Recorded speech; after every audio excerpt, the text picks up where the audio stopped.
আরে ওটা তো কি সুন্দর হলুদ হয়েছে, ওটাও তুলে নি। ওকে ওকে গোপাল আজ আবার আমার জায়গার ভিতর ঢুকে পড়েছে। দেখি এই যে আবার আমও পাচ্ছে। দাঁড়াও দাঁড়াও, এবার এমন মজা দেখাবো না। এই এই গোপাল, এই বাটুল, এটা কি হচ্ছে? এটা হচ্ছে এটা কি? আমার জায়গায় ঢুকে তুমি আবার আম পাচ্ছ? তোমার সাহস তো মন্দ নয়। বাহ, আমার আম আমি পাচ্ছি, এটা আবার ভালো মন্দের কি হলো? ও আমার বাড়ি আর কি, আমার আম। তা আমার জায়গায় আম আবার তোমার হলো কি করে? এটুকু বুঝতে পারলে না দানাদান? ভালো করে চেয়ে দেখো, গাছের ছায়া এই আম গাছ ওই লিচু গাছ ছাড়িয়ে চলে গেছে। তো আরে তাতেই তো সব হলো গো, কেননা এই ছায়া যে আমার কেনা। ইয়ার কি হচ্ছে নাকি? না না, ইয়ার কি মারবো কেন? গাছের ছায়া যখন আমার, তখন ছায়া যেখানে পড়বে সেখানটাই আমার হয়ে গেল, তাই না? দাঁড়াও দাঁড়াও, হাওয়াচ্ছি। কি গো, চললে কোথায়? মহারাজের কাছে তোমার নামে নালিশ করতে। বেশ, তাই যাও তাই যাও, আর আমি এই ফাঁকে গাছের বাকি আমগুলো ফাঁকা করি। তুমি ঠিক বলছো তো দনাদন, যে গাছটা তোমার জায়গার মধ্যেই আছে? আলবাত। জায়গাটা তোমার তো। এই যে জমির দলিলগুলো নিয়ে এসেছি, দেখুন। তাহলে মহারাজ, আপনার একবার নিজে গিয়ে এই ব্যাপারটা দেখা উচিত। ঠিক আছে, তাহলে চলো দেখি গিয়ে গোপাল কিভাবে তোমার জায়গাতে ঢুকে আম লিচু পাচ্ছে। চলুন চলুন মহারাজ, চলুন। এই, তোমরাও এসো আমার সঙ্গে, চলো। এবার গোপাল একেবারে মাঠে মারা পড়বে। ব্যাস, আম লিচু সব পাড়া হয়ে গেছে। বাহ বাহ বাবা বাবা, গাছের ছায়া যে আস্তে আস্তে আরো লম্বা হচ্ছে। বাবা বাবা বাবা, এবার তাহলে আসল কাজটা শুরু করে দিই।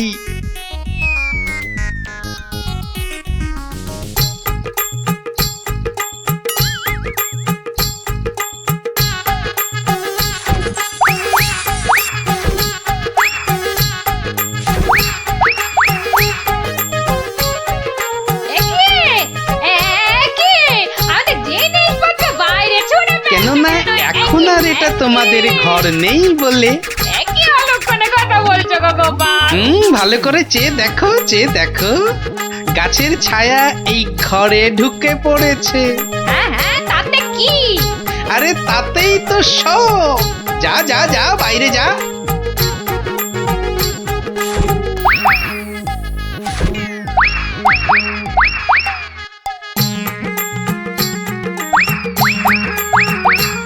ওরে বাবা রে, কি আবার বাসন ছুড়লো রে বাবা! কি হলো? কি হলো? ভেতরে আসুন, ভেতরে তাড়াতাড়ি আসুন মহারাজ। ভেতরে মনে হচ্ছে কোনো একটা বড় গন্ডগোল হয়েছে। হ্যাঁ, চলো তো চলো তো। এ কি, গোপাল আমার ঘরের সব বাসন গোপাল কি পাগল হয়ে গেল নাকি? গাছের ছায়ার দিকে তাকান, ওটা যে এখন এই ঘরে ঢুকে পড়েছে। তো ব্যাস, আর তাতেই তো সব শেষ। থামো গোপাল, থামো, এসব হেঁয়ালি রাখো তো এখন। না মহারাজ, আপনি বা আপনারা সবাই জানেন যে 3000 টাকা দিয়ে ওই গাছের ছায়া আমি দনাদনের কাছ থেকে কিনেছি। তাতে কি আমার মাথা কিনে নিয়েছো নাকি? হুম, ওই গাছের ছায়া যত দূর যাবে তত দূর পর্যন্ত যে আমার হয়ে যাবে। একই মামদোবাজি নাকি? হ্যাঁ, তাহলে তাহলে নিজের চোখেই দেখুন মহারাজ, গোপাল কি যাতা আরম্ভ করেছে দেখুন। বাহ, রাস্তায় পড়া গাছের ছায়ায় যদি দাঁড়াতে গেলে সেই গাছের ছায়া কিনতে হয়, তাহলে গাছের ছায়া যত দূর যাবে সেটাই বা ছায়া যে কিনেছে তার হবে না কেন? ঠিক ঠিক। তাহলে তাহলে মহারাজ, আমি ওই গাছটাই কেটে দিচ্ছি। হ্যাঁ, এটা একদম ঠিক হবে। না থাকবে গাছ, না পড়বে ছায়া। দানাদন, সেটা হচ্ছে না। বাবা বাবা, ছায়া তোমার হতে পারে কিন্তু গাছটা তো আমার। ফলে সেটা কাটবো কি কাটবো না সেটা ঠিক করব আমি। না না না না, গাছ কাটলে তো সঙ্গে সঙ্গে ছায়াটাও কেটে যাবে, আর সেটা তো আমি হতে দেব না। সেই তো, গাছ কাটতে গেলে তো গাছের ছায়াতেও কুঠারের ছায়া পড়বে। না না না না না না, সেটা তো তুমি পারবে না দোকানি। তাহলে তাহলে আর কি, এখন তোমাকে এই জায়গা ছাড়তে হবে। ও গোপাল, এভাবে আমাকে ভিটে ছাড়া করো না গোপাল। আমি কোথায় গিয়ে দাঁড়াবো বলো তো? হতে পারে যদি তুমি পণ্ডিতের পাঠশালার জায়গাটা ফিরিয়ে দাও, আর পণ্ডিতের নাম তোমার সঙ্গে ওই দলিলে ঢুকিয়ে দাও। বেশ বেশ বেশ বেশ তাই হবে। ও হ্যাঁ, আমার 3000 টাকাও ফেরত দিও। তুমি যেমনটা বলবে ঠিক তেমনটাই হবে। ধন্য গোপাল, ধন্য। তোমার বুদ্ধির সত্যি কোনো জবাব নেই। একটা বাঁটুলটা এবারেও ফসকে গেল। না না, আর আমি ছাড়বই না। কিন্তু পাঠশালার এই জায়গাটা তো আমার। এ মামা বাড়ি আর কি, জায়গাটা আমার। হ্যাঁ, দলিল কোথায়? হ্যাঁ বলি, দলিল কোথায়? দলিল তো তোমার কাছেই আছে, তোমার নামে। হ্যাঁ হ্যাঁ হ্যাঁ, তুমি নাকি পণ্ডিত? তা কোথা থেকে পণ্ডিতি পাশ করেছো শুনি? কেন কেন? দলিল দলিল আমার কাছে, আমার নামে, আর তুমি বলছো জায়গাটা তোমার। বাবা বাবা বাবা বাহ বাহ। বাহ, সেই রকমই তো কথা হয়েছিল। আমি তো কবেই বলেছিলাম দলিলের নামটা পাল্টে আমার নাম বসিয়ে আমাকে দিয়ে দিতে। তুমি তো এলাং থেলাং করে কাজটা করনি। ওসব গল্প কবিতা অন্য জায়গায় শুনিও পণ্ডিত। মোদ্দা কথা হলো, কাল থেকে এই জায়গায় তোমার পাঠশালা বন্ধ করো। সে কি? তাহলে তাহলে এতগুলো বাচ্চার পড়াশোনার কি হবে? ওরে বাবা, পড়াশোনা পড়াশোনা তা পড়াশোনা শিখে কে বড় মানুষ হয়েছে কবে? হ্যাঁ, তার থেকে ওদের ব্যবসা করতে শেখাও না, জীবনে দাঁড়াতে পারবে, বুঝেছো? কিন্তু কিন্তু তাহলে এই জায়গাটার জন্য তোমাকে যে 5000 টাকা দিয়েছিলাম তার কি হবে? হ্যাঁ, আবার গল্প শোনাচ্ছ তো পণ্ডিত? কি বলছোটা কি? তার মানে আমার 5000 টাকার কোনো দাম নেই তোমার কাছে? কোনোদিনও দেখিনি তোমার টাকা, তার আবার দাম। যাও যাও, এখান থেকে কেটে পড়ো তো। দলিল আমার নামে, দলিল আমার কাছে, এই জায়গাটাও তাই এখন থেকে আমার। এখন কি যে করি? এদিকে 5000 টাকা জলে চলে গেল, আবার কাল থেকে পাঠশালা নেই, মানে বাচ্চাগুলোর পড়াশোনাই বন্ধ। না, মাথাটা মনে হচ্ছে খারাপই হয়ে যাবে।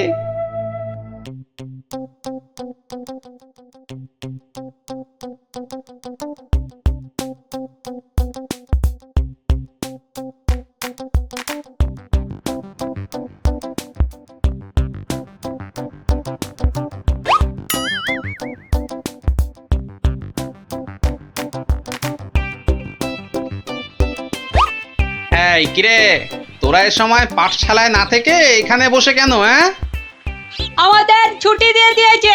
মানে এই তো সবে গরমের ছুটি শেষ হলো। আরে না না না, গরমের নয়, এটা হলো এমনি এমনি ছুটি। কি ফাজলামো হচ্ছে? হ্যাঁ, যা যা যা, পাঠশালায় যা। সত্যি গো গোপাল দাদু, আমাদের পাঠশালা আজ ছুটি দিয়ে দিয়েছে। সে কি রে, কেন? আরে বাবা, পাঠশালায় আর থাকবে না তো ছুটি দেবে না? আমার যে আনন্দ হচ্ছে না, কি বলবো দাদু। চুপ কর, তোরা যে কি বলছিস আমার মাথায় কিছুই ঢুকছে না। আরে গোপাল দাদু, আমাদের পাঠশালাটা যে জায়গাটার উপর, সেটা নাকি পণ্ডিত মশাই নয় গো। তাহলে কার?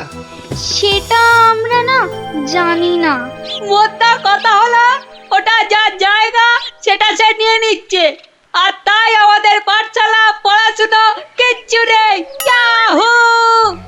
কিন্তু কিন্তু পণ্ডিত মশাই এখন কোথায়? উনি তো আমাদের ছুটি দিয়ে রাজসভার দিকে গেলেন। ও ঠিক আছে, তাহলে রাজসভার দিকেই যেতে হচ্ছে।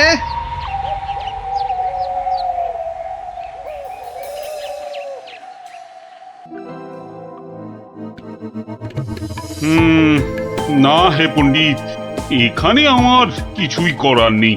কিন্তু মহারাজ, আপনি আমার কথা বিশ্বাস করুন, আমি দোকানি দনাদন দামকে 5,000 টাকা দিয়েছিলাম জমিটার জন্যে। হুম, তুমি যে মিথ্যে বলছো না সেটা আমি জানি, কিন্তু তাহলে আবার কিসের কিন্তু মহারাজ? একটা অসভ্য অসৎ লোক আপনার সভার পণ্ডিতকে ঠকাচ্ছে, তবু আপনি কিছু করবেন না মহারাজ? গোপালের আবার পরোপকার করার ইচ্ছে যেন উথলে উথলে উঠছে। তা নয় গোপাল, দনাদন দাম যে লোক খুব খারাপ সেটা আমি জানি, কিন্তু জমিটার দলিল কিংবা দলিলের নাম কোনোটাতেই তো পণ্ডিতের নাম নেই। তা বলে দনাদন পণ্ডিত মশাইকে ঠকিয়ে চলে যাবে? মহারাজ তো ঠিক কথাই বলেছেন গোপাল, আমাদের হাত পা এখানে বাঁধা। তাহলে মহারাজ আমাকে আদেশ করুন, আমি দেখি কোনো একটা ব্যবস্থা করতে পারি কিনা। কিন্তু ওই দোকানি দনাদন দাম কিন্তু খুব চালাক আর বদমাইশ লোক। তাতে কি, আমাদের গোপাল কি কম চালাক নাকি? হ্যাঁ, আর গোপাল যখন নিজে দায়িত্ব নিতে চাইছে তখন আর আপনার আপত্তির কি থাকতে পারে? হ্যাঁ, তাই তো মহারাজ, আপনি আমাকে আদেশ করুন।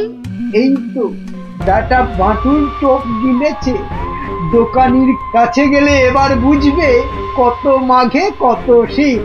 বেশ, তাহলে দেখো গোপাল, তুমি পণ্ডিতের জমি উদ্ধার করে দিতে পারো কিনা।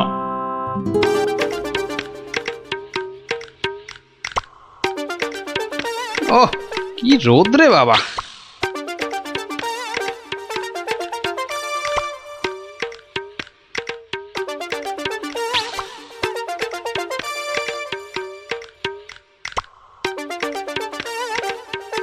এই গাছের ছায়াটায় দাঁড়াই।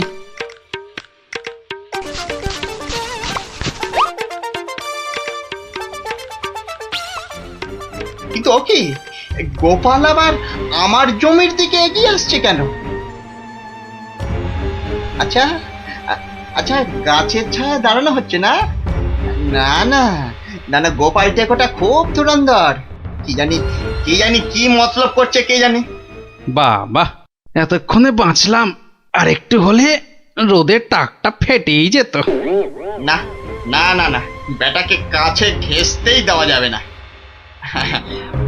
ও গোপাল, গোপাল, তা এখানে কেন বাবা? এই একটু ছায়ায় দাঁড়িয়েছি। কেন, আর কি কোথাও ছায়া পেলে না বাবা? হ্যাঁ, বেছে বেছে আমার জায়গার ধারেই আসতে হলো। না, তোমার এত বড় জায়গাটা একটু ওই চোখ মেলে দেখছিলাম আর কি। না, আর দেখতে হবে না বাবা, আর দেখতে হবে না। এখন এখন এখান থেকে কেটে পড়ো তো। বাহ, আমি তো আর তোমার জায়গায় দাঁড়িয়ে নেই যে তুমি বললেই কেটে পড়বো। হ্যাঁ, দাঁড়িয়ে নেই মানে? হ্যাঁ, দাঁড়িয়ে নেই মানে কি? আমি স্পষ্ট দেখছি তুমি আমার জায়গায় গাছের ছায়ায় দাঁড়িয়ে আছো। হুম, গাছটা তোমার জায়গায়, কিন্তু ছায়াটা তো তোমার জায়গায় নেই। এই তোমার বুদ্ধি গোপাল। হ্যাঁ, ছ্যা ছ্যা ছ্যা ছ্যা ছ্যা ছ্যা ছ্যা ছ্যা ছ্যা। গাছ যখন আমার তখন গাছের ছায়াও আমার। হ্যাঁ, বুঝলে বুঝলে না? না না, নাও এখন এখান থেকে হাওয়া পাতলা করো দেখি, পাতলা করো, পাতলা করো। এ আবার কোন দেশের নিয়ম? হ্যাঁ, এ হলো কৃষ্ণনগরের নিয়ম, বুঝলে? না না, নাও কাটো এখান থেকে, কাটো তো। আচ্ছা আচ্ছা, যাচ্ছি। হ্যাঁ।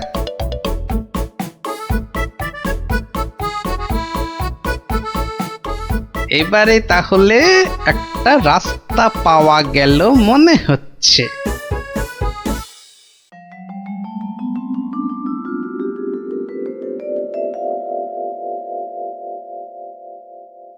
এ কি? হ্যাঁ, আবার গোপাল হাজির হয়েছে। ওই আসছে দনাদন বেটা। আরো দেখাচ্ছি মজা। ও যা খেপে যাবে না আজ। এই যে গোপাল ভুড়িয়াল, হ্যাঁ, আজ আবার আমার গাছের ছায়ায় এসে দাঁড়িয়েছো। বাহ, রাস্তায় গাছের ছায়া পড়েছে, তো তার নিচে আমি দাঁড়াবো না? না, পারবে না। আচ্ছা, একটা কথা আর কতবার তোমাকে বলতে হবে বলো তো? নাও নাও নাও, কেটে পড়ো এখান থেকে, যাও যাও বলছি। আর যদি না যাই? তাহলে তাহলে তোমার ঘর ধাক্কা দিয়ে সরিয়ে দেবো, বুঝেছ? বাবা, কিন্তু ভাই কোনো কি উপায় নেই এ তোমার গাছের ছায়ায় দাঁড়ানোর? থাকবে না কেন? থাকবে না কেন? তাহলে তোমাকে গাছের ছায়াটা কিনে নিতে হবে। হ্যাঁ, বলো কি? ছায়া কিনতে হবে। তা কত শুনি দাম তোমার গাছের ছায়ার? 3000 টাকা। বেশ, তাহলে দেখি তোমার গাছের ছায়াটা কিনে নেওয়া যায় কিনা।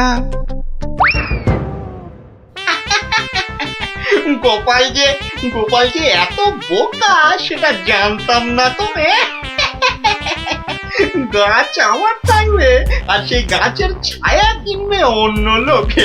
গোপাল দেখছি একটা আস্ত গাধা। এই নাও তোমার 3000 টাকা। হ্যাঁ, তাহলে আজ থেকে এই গাছের ছায়া যে জায়গায় পড়বে সেটা আমার। এই ছায়ায় তুমি বসো, ঘুমাও, আমি কিচ্ছুটি বলতে যাব না।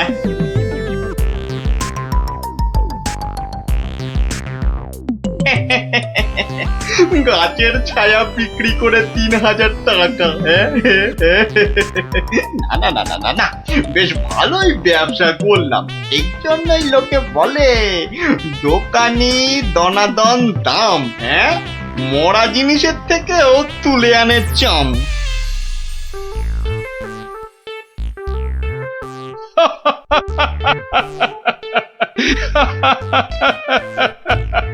শেষে গোপাল তুমি 3000 টাকা দিয়ে গাছের ছায়া কিনলে।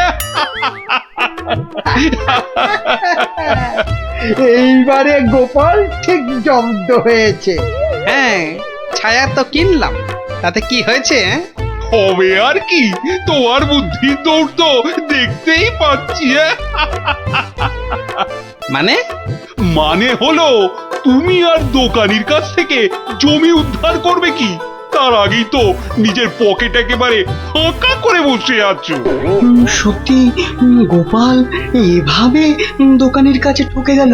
তাহলে পণ্ডিতের জমিটার কি হবে? কি আবার হবে?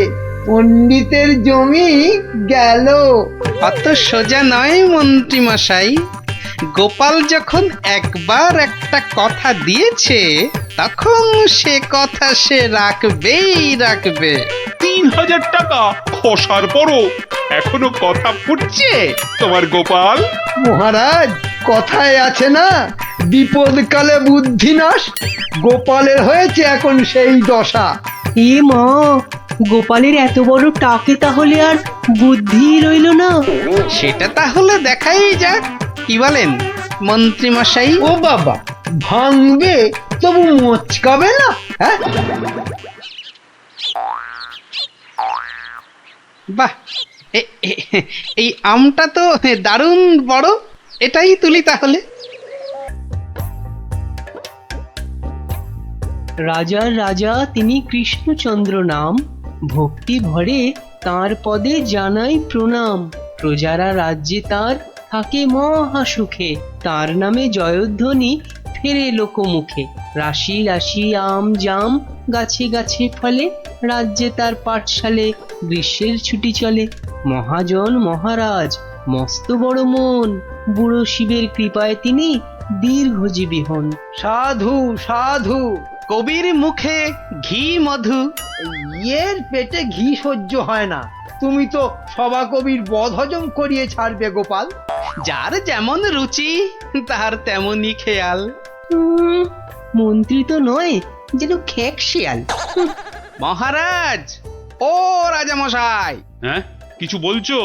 ও আবার কি বলবে? বলবেন তো আপনি মহারাজ। আপনার মন যেন রাজকাজে নেই আজ। ঠিকই ধরেছ মন্ত্রী। আসলে হয়েছে কি, ওই সভাকবির কবিতাটা শুনতে শুনতে হঠাৎ করেই আমার ছেলেবেলার স্মৃতিগুলো আমার চোখের সামনে ভেসে উঠল।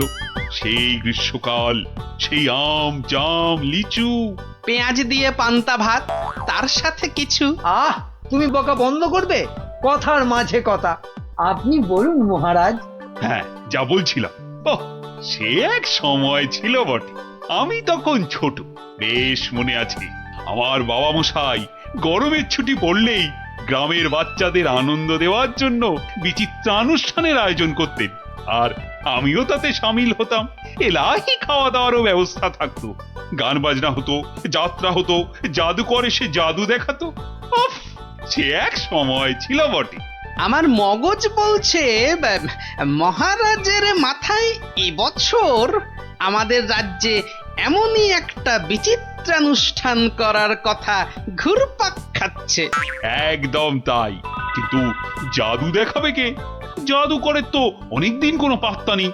তাহলে এই সব বাজে চিন্তা মাথা থেকে বাদ দিন মহারাজ, বাদ দিন। কখনো না। আমি যখন মনস্থির করেছি তখন গ্রীষ্মকালীন বিচিত্রানুষ্ঠান হবেই হবে। মহারাজ, মহারাজ যদি অভয় দেন তাহলে আমি জাদুকরের অনুপস্থিতিতে জাদু শেখানোর ভার নিজের কাঁধে নিতে প্রস্তুত। সর্বনাশ করেছে, তুমি দেখাবে জাদু? তুমি জাদু খেলা জানো? আগে বলনি তো। আগে আগে আমি যেটা প্রদর্শন করতে চাই সেটা ঠিক জাদু নয়, এর নাম ছায়াবাজি। তুবড়ি, রংমশাল, ফুলঝুরি, কালীপটকা, হরেক রকম আতশবাজির নাম শুনেছি, কিন্তু ছায়াবাজি এটা কি বস্তু বিজ্ঞানী? এটা আমার আলোক বিজ্ঞান চর্চার নতুন আবিষ্কার। হাত দুটোকে ব্যবহার করে আলো আর ছায়ার মাধ্যমে নানান রকমের জিনিস করে দেখানোই ছায়াবাজি। বেশ বেশ, শুনে তো মনে হচ্ছে বেশ দারুণ ব্যাপার হবে এটা। তাহলে তাহলে সবাই শোনো, আসছে রবিবার সন্ধেবেলায় রাজবাড়ির মাঠে বিচিত্রানুষ্ঠান অনুষ্ঠিত হবে, আর সেখানে বিজ্ঞানী তার ছায়াবাজি দেখাবে। এখনই একথা ঢেরা পিটিয়ে সারা রাজ্যে ঘোষণা করে দাও।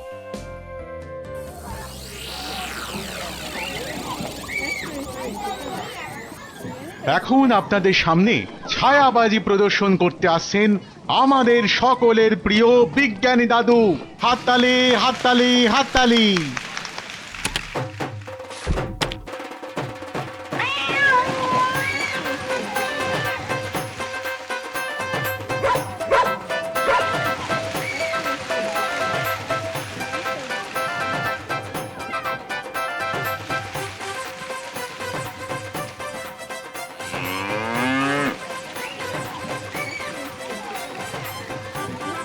ও গোপাল দাদু, এটা দারুণ জিনিস গো। গোপাল দাদু, শোনো না, তুমি বিজ্ঞানী দাদুকে বলো না আমাদের ছায়াবাজি শেখাতে। আয়, শুধু তুই কেন রে? আমরাও শিখবো। আমাদের হয়ে তুমি বিজ্ঞানী দাদুকে বলবে তো? কথা দাও, কথা দাও, আমাদের ছায়াবাজি শেখানোর ব্যবস্থা করবে তুমি। আরে আচ্ছা আচ্ছা, বলবো রে বাবা, বলবো। সাবাস বিজ্ঞানী, সাবাস। আমি আমি অভিভূত, আপ্লুত। আমি আমি তোমাকে প্রশংসা করার কোনো ভাষাই খুঁজে পাচ্ছি না। শুধু একা আমি নই, সকলে তোমার ছায়াবাজি দেখে মুগ্ধ হয়েছে। এই নাও তোমার পুরস্কার, 100 স্বর্ণ মুদ্রা। জয় মহারাজ কৃষ্ণচন্দ্রের জয়, জয় মহারাজ কৃষ্ণচন্দ্রের জয়।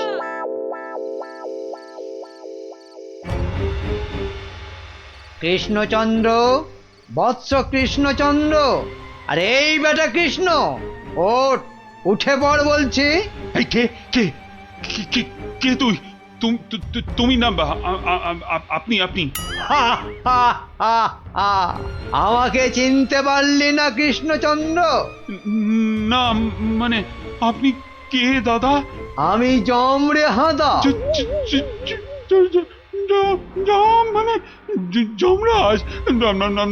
আরে থাম থাম থাম, জমকে দেখাচ্ছে রামের ভয়। তোর আস্পর্ধা তো কম নয়। মাফ করবেন যমরাজ, কিন্তু আপনি এখানে কি করছেন? আমি তোকে সঙ্গে করে নিয়ে যেতে এসেছি। কোথায়? যমলোকে। পৃথিবীতে আজই তোর আয়ু শেষ কৃষ্ণ। এখন চল আমার সাথে, যমলোকে গিয়ে চিত্রগুপ্ত তোর পাপের হিসেব করবে, আর আমি তোকে এক কড়াই গরম তেলে ফুলুরির মতো ভাজবো। আমি এখনই মরতে চাই না, আপনি আমাকে বাঁচতে দিন, বাঁচতে দিন। সেটা তো সম্ভব নয় কৃষ্ণ। আয়ু শেষ হলে সবাইকেই মরতে হয়। আমার কি আর বাঁচার কোনো উপায় নেই? ভাবনায় ফেললি, একটা উপায় আছে। কি উপায়? মূল্য দিয়ে আয়ু লাভ। তুই যদি আমাকে 10টা স্বর্ণ মুদ্রা দিস তাহলে আমি তোর একদিনের আয়ু বাড়িয়ে দিতে পারি, না হলে আজ তোকে মরতেই হবে। 10টা স্বর্ণ মুদ্রা, এটা একটু বেশি হয়ে গেল না? একে মরতে বসেছিস, তার উপর আবার জমির সাথে দর কষাকষি করছিস। নে তাহলে মরার জন্য তৈরি হ। আহা, আমি কি দেব না বলেছি? বাহ, এই তো পথে এসো বাবা। নে এবার ভালোয় ভালোয় 10টা স্বর্ণ মুদ্রা বার করে জানলা দিয়ে ছুঁড়ে ফেলে দে। কি হলো, দে।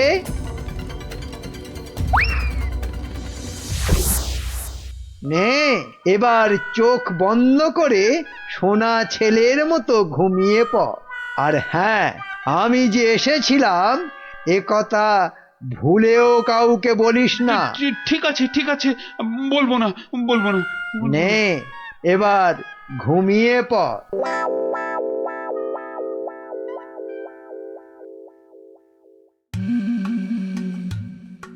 মহারাজের কি হলো? অন্তরে ব্যথা, তাই এত চুপচাপ? খান দান, শুনুন গান, আর শুকুন লাল গোলাপ। আহ, থামবে কবি, আমি মরছি আমার জ্বালায়, আর উনি। কি হয়েছে মহারাজ, কি হয়েছে? আপনাকে এত উত্তেজিত দেখাচ্ছে, কি হয়েছে আপনার? বলুন মহারাজ, বলুন আমাদের। না, কাউকে কিছু বলা চলবে না। আর তাছাড়া আমার আবার কি হতে যাবে? হ্যাঁ, কিন্তু মহারাজ, কিছু যদি নাই হবে তাহলে আপনার এ দশা হয়েছে কেন? হ্যাঁ, নিজের চেহারার দিকে চেয়ে দেখেছেন মহারাজ? 5 দিন রাজসভায় এলেন না, কারো সঙ্গে সাক্ষাৎ করলেন না। বলছিলাম যে ওই মহারাজের কি ওই শরীর টরীরে খারাপ হলো? না, তেমন কিছু নয়। মহারাজের মুখ বলছে আপনি মনোকষ্টে ভুগছেন। আপনি যতই না করুন, আমার অভিজ্ঞ চোখে কিন্তু তা ঠিক ধরা পড়েছে মহারাজ। মন যাতনা নয়, জম যাতনায় ভুগছি। জমযাতনা? সে কি? আহারে, জমযাতনায় ভোগা, তাই তো আপনাকে দেখাচ্ছে এত রোগা। আহ, তোমরা সবাই মহারাজের কানের মাথা খাওয়া বন্ধ করবে। এই দেখো, মাথা খাচ্ছি কোথায়? হ্যাঁ, মাথা খাচ্ছি কোথায়? আমরা তো মহারাজের মন খারাপের কারণটা বোঝার চেষ্টা করছি মন্ত্রী মশাই। মহারাজ, আপনি যা কিছু নিজের মনে চেপে রেখেছেন আমাদের সব খুলে বলুন তো মহারাজ। দেখবেন মনটা বেশ হালকা হালকা লাগছে। বুঝলে গোপাল, আমি মনে হচ্ছে আর বেশি দিন বাঁচবো না। সে কি মহারাজ, আপনি হঠাৎ এ কথা বলছেন কেন? আরে বলছি কি আর সাধে, রোজ রাতে স্বয়ং যমরাজ আসছেন, হ্যাঁ, আমার প্রাণ নিতে। সে কি? কি অলক্ষণে কাণ্ড! গত 5 দিন ধরে রোজ রাতে যমরাজ এসে আমার থেকে 10টা করে স্বর্ণ মুদ্রা নিচ্ছেন, আর তার বদলে এক এক দিনের জীবন দিচ্ছেন আমাকে। আচ্ছা, আপনারাই বলুন, রাজা হয়ে এভাবে ভয়ে ভয়ে বাঁচা যায়? এমনিতেই আমার আয়ু শেষ হয়ে এখন জমের দয়ায় বেঁচে আছি। সে কি মহারাজ, যমরাজ এইভাবে আপনার উপর অত্যাচার চালাচ্ছে?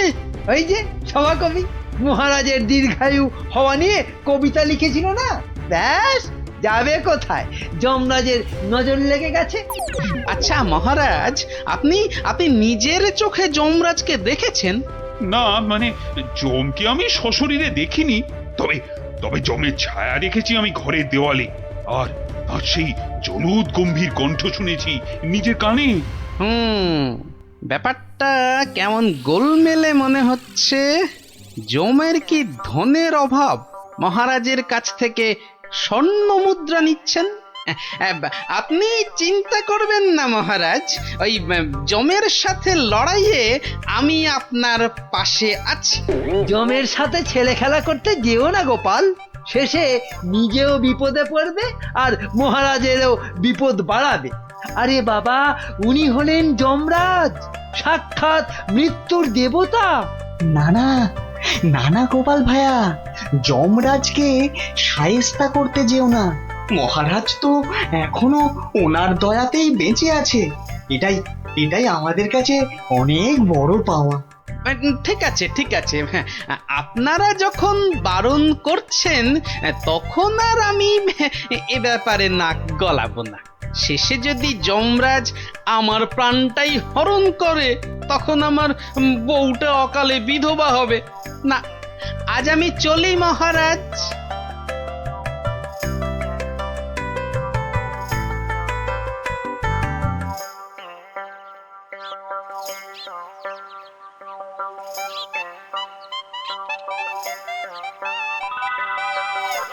তখন থেকে কি ছাইপাশ ভাবছো? হ্যাঁ, দুপুরে ঠিক করে খেলেও না, ঘুমোলেও না, তোমার কি হয়েছে গো?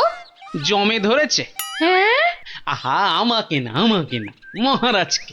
আমি ভাবছি মহারাজকে কিভাবে জমের হাত থেকে উদ্ধার করা যায়, বুঝলে? আচ্ছা গিন্নি, ছায়া কি কথা বলে? ছায়া কথা বলে? আমি তো এমন কথা জন্মে শুনিনি বাপু।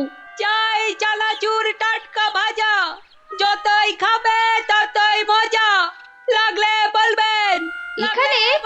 এখানে আবার ফেরিওলা? যতই খাবে ততই মজা। ও হরি তোরা, আমি তো তোর গলাটাই চিনতে পারিনি, ভাবলুম ফেরিওয়ালা বোধ হয়। এই চোঙাটা কোথা থেকে জোটালি রে? হ্যাঁ, কুটিদের মামা বাড়ির গ্রামে রথের মেলা থেকে কিনেছি গোপাল দাদু। জিনিসটা কেমন হয়েছে বলো তো? খাসা হয়েছে, খাসা। তোমরা বসে গল্প করো, আমি ভেতর থেকে আসছি গো। কি গো গোপাল দাদু, তুমি বিজ্ঞানী দাদুকে আমাদের ছায়াবাজি শেখানোর কথাটা বলেছো নাকি ভুলেই গেছো? না রে, মনে আছে, তবে বলে আর হয়ে ওঠা হয়নি। আসলে বুঝলি, মহারাজকে জমে ধরেছে, তাই নিয়ে একটু ওই ব্যস্ত আছি আর কি। কেমন করে? শোন তাহলে। আমি মনে হচ্ছে আর বেশি দিন বাঁচবো না। রোজ রাতে যমরাজ এসে আমার থেকে 10টা করে স্বর্ণ মুদ্রা নিচ্ছেন, আর তার বদলে এক এক দিনের জীবন দিচ্ছেন আমাকে। আপনি নিজের চোখে যমরাজকে দেখেছেন? না, মানে যমকে আমি সশরীরে দেখিনি, তবে তবে যমের ছায়া দেখেছি আমি ঘরের দেওয়ালে, আর আর সেই জলুদ গম্ভীর কণ্ঠ শুনেছি নিজের কানে। কি বুঝলি? হ্যাঁ, এখন যেভাবেই হোক মহারাজকে জমের হাত থেকে বাঁচাতেই হবে। আমার না খুব জোরে ছোট বাইরে পেয়েছে। যা বাবা, জমের কথা শুনেই তোর পেয়ে গেল। তো চোখের সামনে দেখলে না জানি কি করতিস। আবার এখানেই করিস না যেন। যা যা, বাগানের ধারে গিয়ে করে আয়। উফ,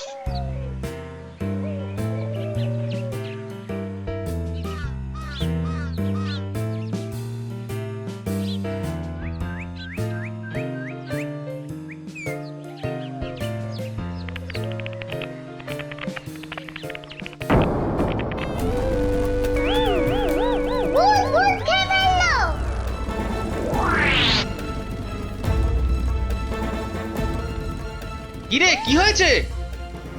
গোপাল দাদু, যমরাজ না তোমার বাড়িতেও চলে এসেছে। সে কি রে? দেখা তো কোথায়?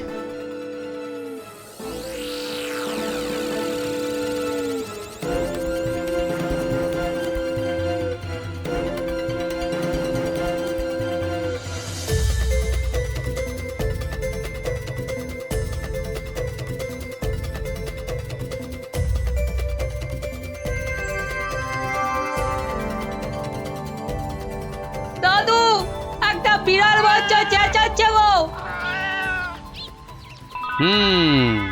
এতক্ষণে যমরাজের ব্যাপারটা আমার কাছে পরিষ্কার হলো।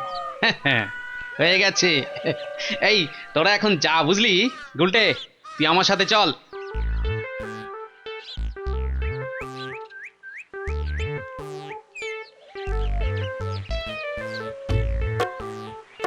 আজ রাতে তোমার ছায়াবাজির আসল পরীক্ষা বিজ্ঞানী।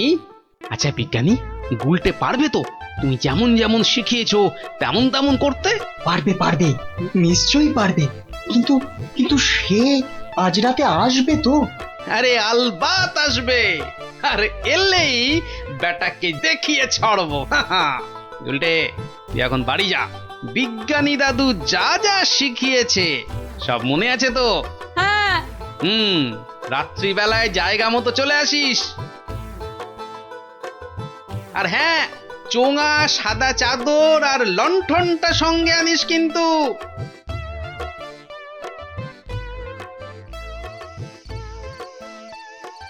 ওঠ কৃষ্ণচন্দ্র, তোকে এত করে বারণ করা সত্ত্বেও তুই আমার সাথে সাক্ষাতের কথা সবাইকে বললি।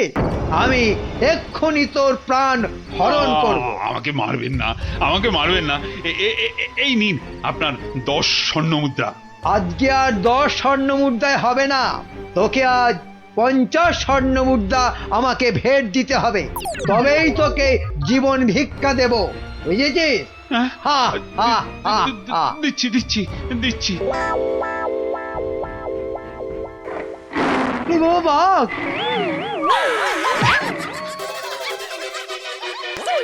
ওরে বাবা রে, গেলাম রে। আসুন মহারাজ, আসুন। এই হলো আপনার যমরাজ। বাবা জীবনের শ্রীমুখটা একটু দেখি। ক্ষমা করে দিন মহারাজ, ক্ষমা করে মন্ত্রী, দিন। তুমি? আর এমনটা হবে না মহারাজ। ক্ষমার অযোগ্য তুমি। এক্ষুনি 50,000 বার আমার সামনে কান ধরে উঠবোস করো করো। শেষে কিনা শস্যের মধ্যেই ভূত। গোলটে, তুই ভালো করে গুন তো, দেখিস যেন একদম ফাঁকি না দেয়। তারপর দেখছি বেটা কি। গোপাল, বিজ্ঞানীর মুখে আমি সবই শুনেছি। আজ আবার তোমার বুদ্ধি আর সাহসের বলে আমি এক মহাবিপদ থেকে মুক্তি পেলাম। এই নাও তোমার পুরস্কার, 50 স্বর্ণ মুদ্রা। জয় মহারাজ কৃষ্ণচন্দ্রের জয়।